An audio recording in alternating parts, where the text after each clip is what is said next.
এই যে বাংলার কৃষক ভুট্টা কেবল বের হওয়ার সাথে সাথে ভুট্টা স্প্রে করছে।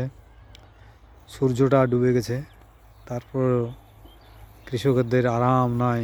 একের পর এক ওখানে একজন কীটনাশক দিচ্ছে, এখানে একজন কীটনাশক দিচ্ছে, এই যে কীটনাশক দিচ্ছে সুন্দর একটার পর একটা গাছে কীটনাশক দিচ্ছে, নইলে গাছগুলোই কেটে দিবে পোকাতে।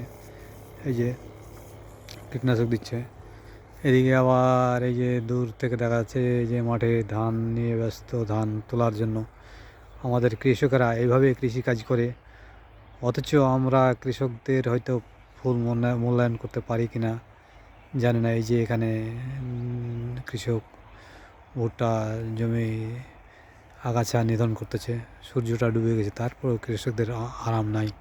এভাবে বাংলার কৃষকেরা একের পর এক কৃষিকাজে ব্যস্ত।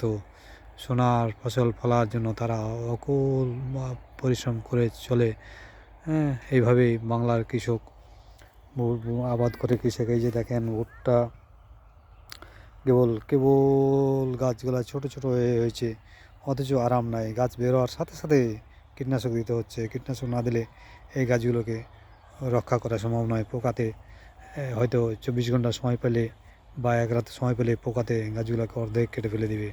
এই জন্য প্রতিদিন কীটনাশক স্প্রে করতে হয়। এভাবে একটা গাছ করে কীটনাশক স্প্রে করতে হয়।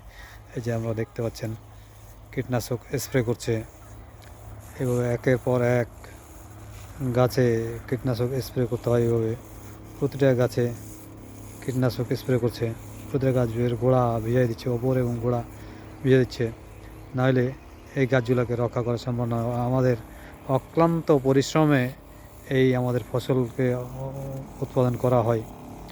হ্যাঁ, হয়তো যারা আবাদ করেন না তারা বুঝেন না যে কীভাবে এই ফসলকে তারা কৃষকেরা আবাদ করে। প্রতিটা কীটনাশক প্রতিটা গাছ বের হওয়ার সাথে সাথে আমাদের একদিন পর একদিন কীটনাশক স্প্রে করা লাগে।